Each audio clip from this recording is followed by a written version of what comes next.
ದೇವರು ಅಬ್ರಹಾಮನ ಕುರಿತಾಗಿ ಒಂದು ಅದ್ಭುತವಾದ ಸಾಕ್ಷಿ ಕೊಡುತ್ತಾರೆ. ವಾಕ್ಯದಲ್ಲಿ ತಿಳಿಯೋಣ.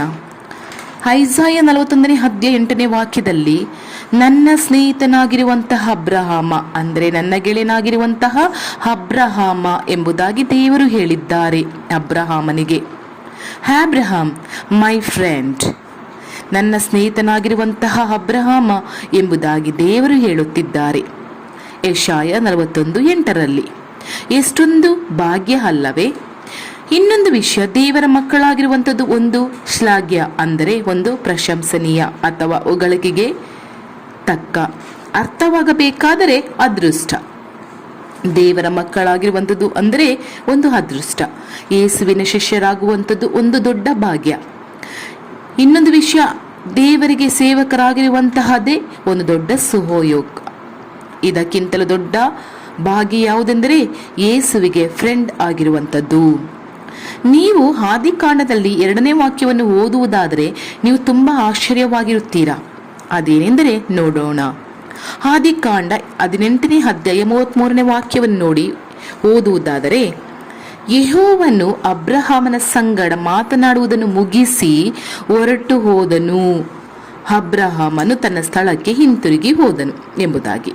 ಪ್ರೀತಿಯ ದೇವರ ಮಕ್ಕಳೇ, ಈ ವಾಕ್ಯವನ್ನು ಚೆನ್ನಾಗಿ ಗಮನಿಸಿರಿ. ಯೆಹೋವನು ಅಬ್ರಹಾಮನ ಸಂಗಡ ಮಾತನಾಡಿ ಮುಗಿಸಿದ ನಂತರ ಹೊರಟು ಹೋದನು. ಅಬ್ರಹಾಮನು ತನ್ನ ಸ್ಥಳಕ್ಕೆ ಹಿಂತಿರುಗಿ ಹೋದನು. ಹಾಗಾದರೆ ಅಬ್ರಹಾಮನು ಕರ್ತನ ಒಂದಿಗೆ ಮಾತನಾಡುತ್ತಿದ್ದರೆ, ಪ್ರಾರ್ಥಿಸುತ್ತಿದ್ದರೆ ಮುಗಿಯಿತು. ಮುಗಿಯಿತು, ಈಗ ಹಿಂತಿರುಗಿ ಬರುತ್ತಿದ್ದಾರೆ ಎಂದು ಇಟ್ಟುಕೊಳ್ಳಿ. ಅದೇ ಸಮಯದಲ್ಲಿ ನಾವು ಯಾರಾದರೂ ಅಬ್ರಹಾಮನ ಮುಂದೆ, ಅಬ್ರಹಾಮನೇ, ನಾನು ನಿನ್ನ ಮನೆಗೆ ನಿನ್ನನ್ನು ಹುಡುಕಿಕೊಂಡು ಮನೆಗೆ ಹೋಗಿದ್ದೆ, ಆದರೆ ನಿಮ್ಮ ಗುಡಾರದಲ್ಲಿ ನೀವು ಇರಲಿಲ್ಲ. ನೀವು ಏನು ಪ್ರಾರ್ಥನೆ ಮಾಡಲಿಕ್ಕೆ ಹೋಗಿದ್ದಾರೆ ಎಂಬುದಾಗಿ ಅಲ್ಲಿದ್ದವರು ಹೇಳಿದರು. ಎಲ್ಲಿಗೆ ಹೋಗಿದ್ದೀರಿ ಎಂದು ನೀವು ಕೇಳಿದರೆ, ಆ ಸಮಯದಲ್ಲಿ ಅಬ್ರಹಾಮನು ಏನು ಉತ್ತರ ಕೊಟ್ಟಿರುತ್ತಾರೆ? ನಾನು ದೇವರು ಇಷ್ಟೊತ್ತು ಮಾತನಾಡುತ್ತಾ ಇದ್ದೆವು. ಇವಾಗ ದೇವರು ನನ್ನ ಜೊತೆ ಮಾತನಾಡಿ ಅವರ ಮನೆಗೆ ಹೋದರು, ನಾನು ನನ್ನ ಮನೆಯ ಕಡೆ ತಿರುಗಿದೆ ಎಂದು ಹೇಳುತ್ತಿದ್ದರು ಅಲ್ಲವೇ? ನಿಮಗೆ ಹೇಗೆ ಅನ್ನಿಸುತ್ತದೆ ಈ ವಿಷಯ? ಸ್ವಲ್ಪ ಕಲ್ಪನೆ ಮಾಡಿಕೊಳ್ಳಿರಿ. ಆ ಒಂದು ವಿಷಯ ಕೇಳುವಾಗಲೇ ಎಷ್ಟೊಂದು ಸಂತೋಷ ಅಲ್ಲವೇ? ದೇವರ ಜೊತೆ ಮಾತನಾಡುವುದು. ಹಾಗೆ ತಾನೇ ವಾಕ್ಯ ಹೇಳುತ್ತಿರುವುದು, ಕರ್ತನು ಅಬ್ರಹಾಮನೊಂದಿಗೆ ಮಾತನಾಡಿ ಮುಗಿಸಿದ ನಂತರ ಅವರು ಹೋದರು. ಅಬ್ರಹಾಮನು ತನ್ನ ಸ್ಥಳಕ್ಕೆ ಹಿಂತಿರುಗಿದನು ಎಂಬುದಾಗಿ. ಅದೇ ದೇವರಿಗೂ ಅಬ್ರಹಾಮನಿಗೆ ಇದ್ದಂತಹ ಒಂದು ಸಂಬಂಧ, ಫೆಲೋಶಿಪ್ ವಿತ್ ಗಾಡ್, ಸಹಭಾಗಿತ್ವ. ಎಷ್ಟೊಂದು ಒಳ್ಳೆಯ ಸಂಬಂಧ ಅಲ್ಲವೇ? ಇದೇ ದೇವರು ಆಶಿಸುವುದು. ಇದೇ ಸಂಬಂಧ ನಮ್ಮಲ್ಲಿರಬೇಕು, ಇದೇ ನಿಮಗೂ ಇರಬೇಕು. ಈಗೆಲ್ಲ ದೇವರು ನಮ್ಮ ಜೊತೆ ಮಾತನಾಡುತ್ತಾರಾ? ಹೇಗೆ ಮಾತನಾಡುವುದಿಲ್ಲ?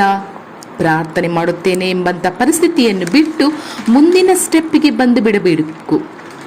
ಹೇಳಬೇಕು, ಈಸ್ ಮೈ ಫ್ರೆಂಡ್, ಅವರು ನನ್ನ ಸ್ನೇಹಿತರು, ನನಗೆ ಆಲೋಚನೆ ಕೊಡುತ್ತಾರೆ, ನನಗೆ ಗೈಡೆನ್ಸ್ ಕೊಡುತ್ತಾರೆ, ಒಂದು ಸುಂದರವಾದ ಮಾರ್ಗದರ್ಶನವನ್ನು ಕೊಡುತ್ತಾರೆ, ನನಗೆ ಆಲೋಚನೆ ಕೊಡುತ್ತಾರೆ. ನಾನು ಅವರ ಹತ್ತಿರನೇ ಕೇಳಿ ತಿಳಿಸುತ್ತೇನೆ. ಈ ಹವ್ಯಾಸಕ್ಕೆ ಬಂದು ಬಿಟ್ಟರೆ ನಿಮ್ಮ ಆತ್ಮಿಕವಾದ ಜೀವನ ತುಂಬ ಸೊಗಸಾಗಿಯೂ ಹಾಗೂ ಇಂಪಾಗಿಯೂ ಇರುತ್ತದೆ. ಈ ರೀತಿ ಎಲ್ಲ ಆಗುತ್ತದೆಯೇ ಎಂದು ನೀವು ಯೋಚಿಸಬಹುದು. ಆಗುತ್ತೆ. ಎಸ್ ಡಿಯರ್ ಫ್ರೆಂಡ್ಸ್, ಆಗುತ್ತೆ. ಎಸ್, 100% ಆಗುತ್ತೆ. ನನ್ನ ಸುತ್ತಮುತ್ತ ಕೆಲವರ ಜೀವನದಲ್ಲಿ ನಡೆದಿದೆ, ಅದು ನನಗೆ ಚೆನ್ನಾಗಿ ಗೊತ್ತುಂಟು. ನೀವು ಈ ದಿನ ದೇವರೊಂದಿಗೆ ಮಾತನಾಡಿದ್ರಾ? ಅವರ ಪಾದದ ಕೆಳಗೆ ಕುಳಿತುಕೊಂಡು ಡಿಸ್ಕಸ್ ಮಾಡಿದ್ದೀರಾ? ನಿಮ್ಮ ಫ್ಯಾಮಿಲಿ ಕಾರ್ಯಗಳು, ಬೇರೆ ಅಗತ್ಯತೆಗಳು, ಬೇರೆ ಯಾವುದೇ ವಿಷಯಗಳು ಬಂದರೂ ಕೂಡ ಮೊದಲನೇದಾಗಿ ದೇವರ ಜೊತೆ ಆ ಕಾರ್ಯದ ವಿಷಯವಾಗಿ ಡಿಸ್ಕಸ್ ಮಾಡಿ. ಅವರ ಪಾದದಲ್ಲಿ ಕುಳಿತುಕೊಳ್ಳಿರಿ.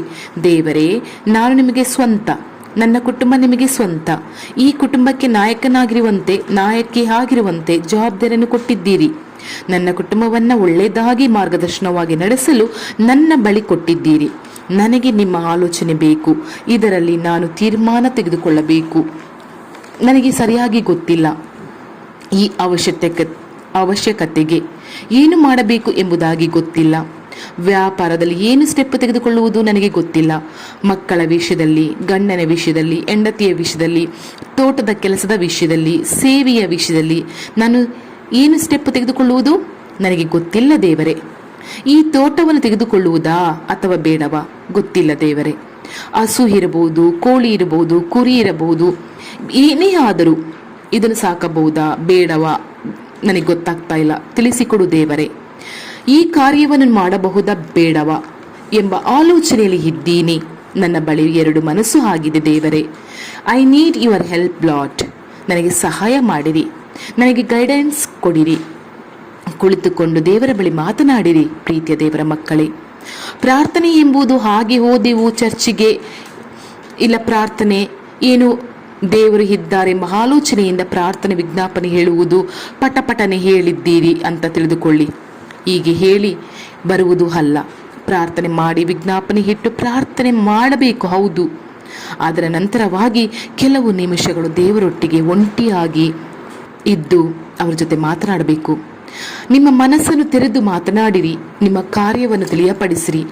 ಆಲೋಚನೆಯನ್ನ ಕೇಳಿರಿ. ನಿಮ್ಮ ಈ ಲೋಕದಲ್ಲಿ ಇರುವ ಫ್ರೆಂಡ್ ಜೊತೆ ನೀವು ಹೇಗೆ ಮಾತನಾಡುತ್ತೀರೋ, ಇಲ್ಲ ನಿಮ್ಮ ಪ್ರೀತಿಯ ಹೆಂಡತಿ ಜೊತೆ, ನಿಮ್ಮ ಪ್ರೀತಿಯ ಗಂಡನ ಜೊತೆ, ಇಲ್ಲ ನಿಮ್ಮ ಲವರ್ಸ್ ಜೊತೆ ಹೇಗೆ ಮಾತನಾಡುತ್ತೀರೋ ಅದೇ ಪ್ರಕಾರ ಯೇಸುವಿನ ಜೊತೆ ನೀವು ಮಾತನಾಡಬೇಕು. ಮನಸ್ಸು ಬಿಚ್ಚಿ ಮಾತನಾಡಿ. ನಿಮ್ಮ ಕಾರ್ಯವನ್ನು ತಿಳಿಯಪಡಿಸಿ ಆಲೋಚನೆಯನ್ನು ಕೇಳಿರಿ. ದೇವರೇ, ನಾನು ಏನನ್ನು ಮಾಡಬೇಕು, ನೀವು ಸಹಾಯ ಮಾಡಿರಿ.